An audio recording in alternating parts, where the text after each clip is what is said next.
السلام عليكم، اللهم صل وسلم وبارك على سيدنا محمد. ازيكم يا بنات؟ عاملين ايه؟ يا رب تكونوا بخير. يا صباح الجمال، يا صباح التفاؤل، يا صباح الامل، يا صباح الطاقه الايجابيه، يا صباح الرضا، يا صباح كل حاجه حلوه على عيونكم اللي زي العسل.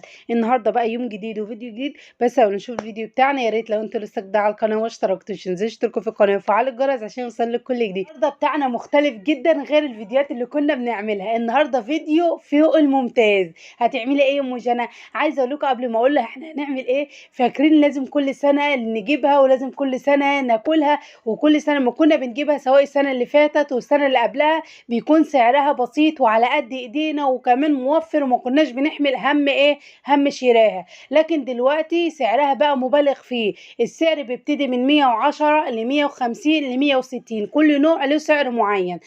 انا بقى بصراحه حبيت ان انا اعمل لكم الطريقه دي. هتعملي ايه بقى يا ام جنى؟ شوقتينا. هنعمل مع بعض حلاوه المولد بطريقه سهله وبسيطه، وان شاء الله هتعمليها وما فيهاش اي صعوبه واي واحد تقدر تعمل. بس فيها حاجه واحده اللي لازم تخلي بالك منها عشان ما تبوظيش معاكي الوصفه. اول حاجه في مقاديرنا ايه، وبعد كده نشوف هنعمل ايه. عندي 3 كوبايات من السكر، عندي كوبايتين من الحمص، وكوبايتين من السمسم، وكوبايتين من ايه، السوداني. يعني هنعمل النهارده 3 حاجات في فيديو واحد. تمام، هنعمل الفوليه والحمصيه والسمسميه. تمام. وعندي كمان معلقتين كبار من بقول من الجيلا كولا، معلقتين كبار من عسل الكلوكوز، وعندي كمان نص عصرة ليمونة، وعندي كمان معلقة صغيرة ممسوحة من الكربونات. ومش هناخد المعلقة كلها اللي ما تعرفوش اللي هي بتتحط على جنة الطعمية. تمام. بصوا بقى، انا عندي معلقة صغيرة ممسوحة من الكربونات، انا مش هاخدها كلها، انا هجزأها. يعني ايه؟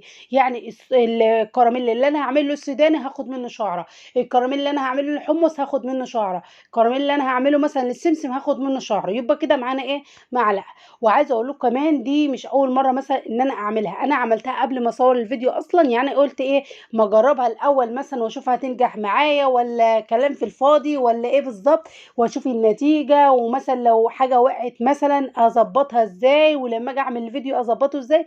فالحاجات دي كلها، فبصراحه انا عملتها وحبيت بقى ان انا ايه اعملها بقى معاكم، واقول لكم ايه المشاكل اللي ممكن تواجهكم وتخلوا بالكم منها.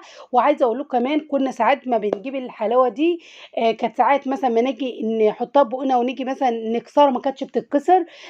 كان ساعات ما نيجي ناكلها مثلا كانت بتلزق في اسناننا. يعني الحاجات دي او المشاكل دي كلها هقول لكم عليها عشان ما تقعوش فيها وتخلوا بالكم ايه منها. تمام. عندي بقى ال3 كوبايات من السكر، كل كوبايتين من السوداني هيبقى عليها كوبايه من السكر. يعني ايه؟ يعني عندك كوبايه من السكر عليها كوبايتين من ايه، من السوداني. عندك كوبايه من السكر عليها كوبايتين من السمسم. عندك كوبايه من السكر عليها كوبايتين من الحمص. هيبقى كده عندنا 3 كوبايات ايه، سكر. اي نوع سكر، مش شرط مثلا سكر ابيض، بس اهم حاجه سكر اللي هو الحبيبات. تمام. وعندي كمان رشه بس ايه صغيره من الفانيليا. اول حاجه هنعمل ايه، عندي بقى السوداني اللي هم كوبايتين السوداني، وعندي كمان كوبايه من السكر. اول حاجه جبت حله عندي وهجيب ربع كوبايه من الميه وهنزل بيها. اول حاجه انا هعمل المقدار ده اللي هي الفوليه هعملها معاكم، وبعد كده هبتدي ان انا اعمل الحاجتين التانيين بعد ما اخلص. تمام. هنا بقى كده نزلت بالسكر ونزلت بالميه واديته بس تقليبه، وهيبتدي بقى يغلي معانا. هنشوف هنعمل ايه. بس صلى على الرسول واذكر الله، وان شاء الله ربنا يحقق لك كل اللي انت بتتمنيه، اللهم امين. هنا خلاص السكر حسيت ان هو داب معايا وخلاص بدأ يغلي. هنبتدي بقى نعمل ايه، هناخد بقى كده نص ليمونه. كل مقدار هياخد نص ليمونه، يعني لازم عندك 3 انصاص من الليمونه. وما تخافيش، الليمون مش هيمرر معاكي او هيغير طعمه، لا هو اساسي الليمون. هنا جبت كده العصاره بتاع الليمون، وابتدي اخد بس نص كده ايه الليمونه. تمام. تمام، متفقين لحد كده؟ متفقين. في صعوبة لحد كده؟ لا يا مجرى كده كل حاجة سهلة. هقول لكم بقى على حاجات لازم تاخدوا بالكم منها. هنا نزلت كده ب يعني ربع معلقة صغيرة من الفانيليا السايلة. لو ما عندكيش سايلة هتحطي كيس من البودرة. وهنا كمان بنص معلقة من عسل الكلوكوز. عسل الكلوكوز ده بقى له سنة عندي، يعني بستخدم منه وعنب في ايه، في التلاجة. لو مش متوفر عندك، بس دلوقتي بقى متوفر في جميع المحلات. لو مش متوفر عندك ممكن تستبدليه خالص، يعني مش هتستخدميه عادي، هو بس بيدي لمعه. تمام. هنا بقى كده جبت صينيه، اي حاجه اهم حاجه تكون صينيه المونيا. تمام، بلاش صينيه مثلا اللي هي الصينيه اللي هي الميلامين دي، لان بصراحه انا استخدمتها قبل كده تعبتني جدا جدا عما طلعت ايه الحلاوه اللي انا ما صورتهاش. تمام، يعني في حاجات كده كانت مثلا عاملاها وما نجحتش، فحبيت ان انا اقول لكم على الحاجات اللي ايه اما تيجي تعملوها تنجح معاكم وما يكونش فيها صعوبه ايه قدامكم.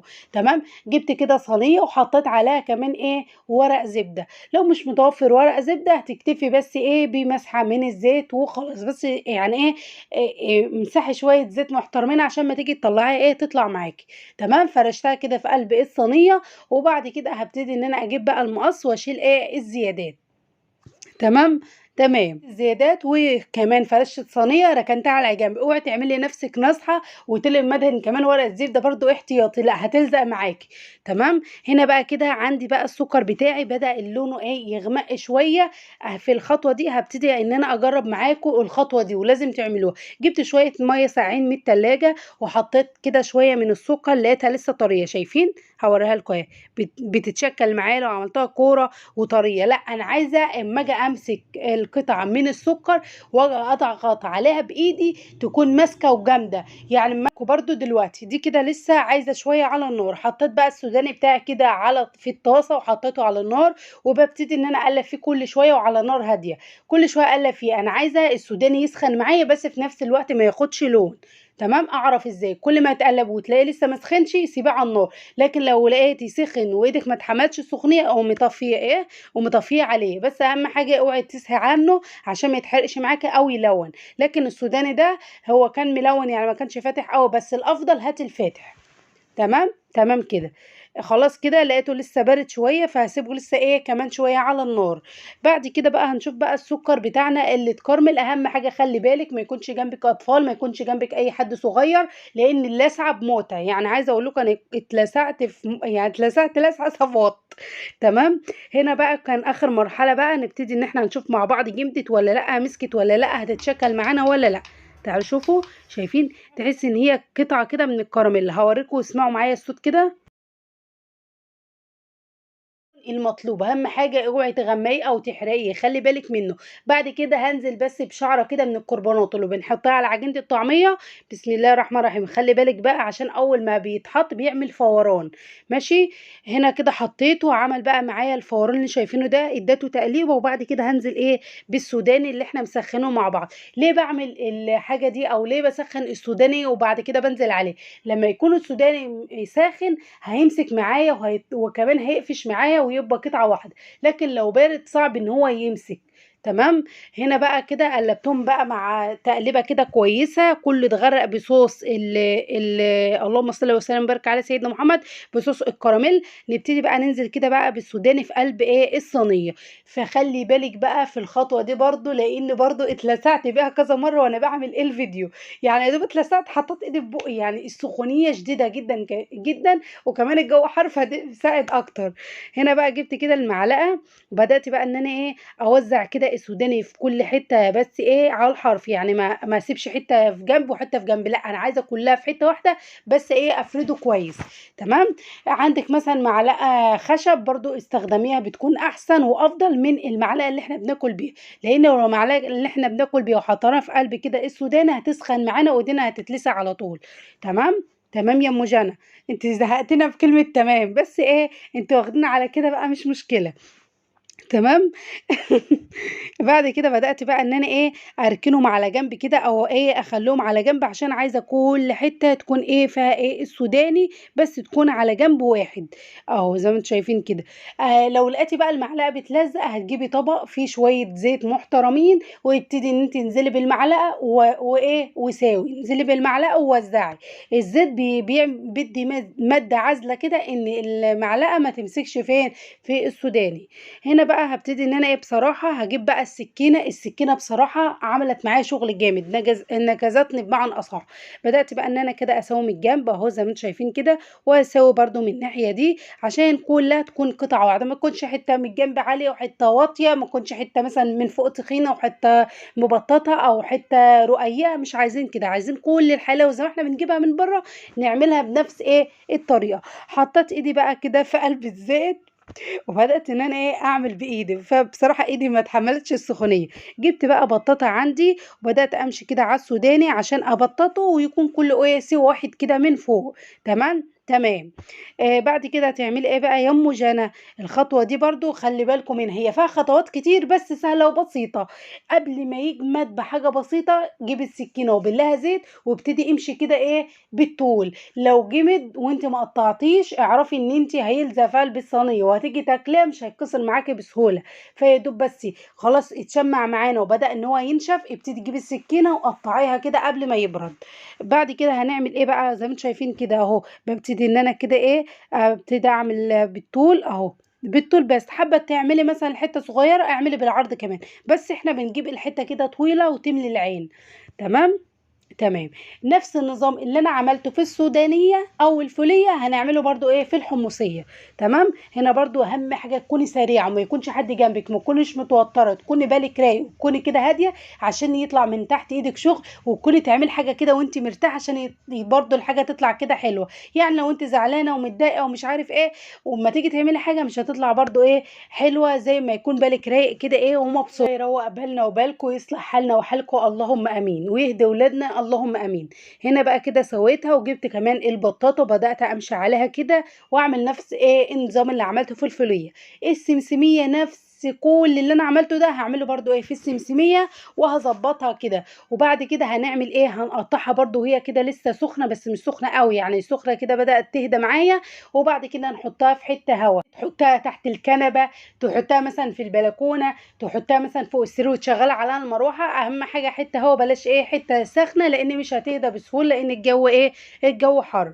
تمام. جبت بقى كده السكينة برضو وبدأت ان انا ادهنها زيت برضو عشان الحمص بتاعي ما يمسكش في قلب السكينة. ونبتدي برضو نمشي عليها كده بالطول. بسم الله الرحمن الرحيم.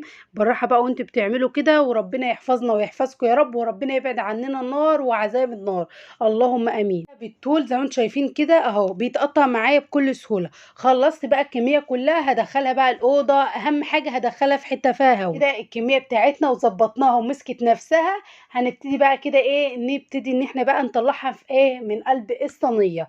وعايزة اقول لكم النتيجة فوق فوق فوق الممتاز. يلا بينا بقى بسم الله الرحمن الرحيم ونشوف بقى كده مع بعض. بس عايزة اقول لكم هي عيبها ان ممكن يكون الورق لزق فيها حاجات بسيطة، وهقول لكم كمان عشان لو الورق الزبدة لزق معاكم تعملوا او اتقطعت معاكم تعملوا انا ما حبيتش بصراحه اقطع المقطع ده، حبيت ان انتوا تشوفوه عشان لو انتوا وقعتوا في اي مشكله تبتدي ان انتوا تقدروا ان انتوا تحلوها بكل سهوله وبكل بساطه. تمام. بدات بقى ان انا كده اكسر بقى الحلاوه بتاعتي بتتكسر معايا بكل سهوله. شايفين اهي ولا مش حلاوه المولد يا ست بيتي يا شاطره؟ حلاوه المولد يا ام جنى، انت بتوفري لنا وبتظبطينا. هنعمل بقى كله كده، هطلعه من قلب الصينيه وهرجع لكم. نبتدي بقى كده نرص بقى، نجيب اي صينيه عندنا، صينيه تقديم صينيه عندنا، ونبتدي بقى نرص فيها الحلويات والجمال والحاجات الحلوه دي. عملنا مع بعض الفوليه وعملنا الحمصيه وعملنا كمان السمسميه. باسهل التكاليف وباسهل المصاريف هتقدري ان انت تعملي كل حاجه في بيتك. ولو حابين كمان اللي هي اللهم صل وسلم وبارك على سيدنا محمد الاقراص، اكتبوا لي وانا ان شاء الله هعملها لكم. لو حد حابب ان انا اعمل له الاقراص اللي هي البيضه واللي هي فيها سمسم والسوداني دي، اكتبوا لي وانا ان شاء الله هعملها لكم. يعني واحد ولا اتنين ولا طلبوها انا هعملها، لكن لو محدش طلبها انا بصراحه مش هعملها. تمام. يعني حبايب قلبي المتابعين هم اللي هيطلبوها ان شاء الله هعملها لكم على طول. شايفين بقى شكل كده الحلاوه ولا السمسم ولا السوداني ولا الحمص؟ بصراحه تحفه تحفه تحفه والطعم جبار. هتسمعوا معايا كده صوت القطمه واحنا بنكسرها مع بعض، وهتسمعوا كمان الصوت كده واحنا بناكلها كمان والمزيكا اللي بتطلع من بقنا. يلا بينا بقى عشان نشوف بقى كده واحنا بنكسر، نسمع مع بعض كمان الصوت، ونسمع كمان الصوت كده واحنا بنكسر. يا سلام يا سلام. يلا بينا حبيب قلبي.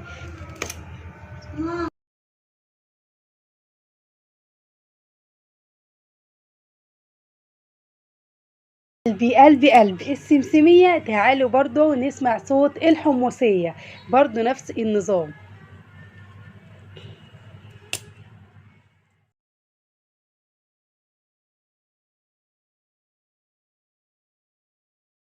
صوت الحمصية وشوفنا النتيجة. تعالوا برضو بقى نسمع صوت بقى الفولية واحنا بنكسرها واحنا بناكلها كمان ايه مع بعض. عايزة اقول لكم بتنزل كده الفولية في قلبي بتكوي من حلاوته. يلا بينا نسمع بقى مع كده بعض. شكل يلا السوداني من بينا. جوه عامل ازاي؟ شايفين الجمال والحلاوة؟ تعالوا كمان بقى ايه الصوت ندوق. ما احنا سمعنا يكتفيش صوت بس ان الكسر احنا نكسرها ونسمع عادي، كمان ممكن صوت نكسر ايه بس واحنا تعالوا بناكل بقى كده ندوق في مع بعض بقنا ونسمع المزيكا الصوت كمان بتاعتها. واحنا ايه واحنا بناكلها. يلا بينا برضو معلش هتعبكم معايا معلش. شايفين شكل السوداني كده من جوه عامل ازاي؟ تحفة.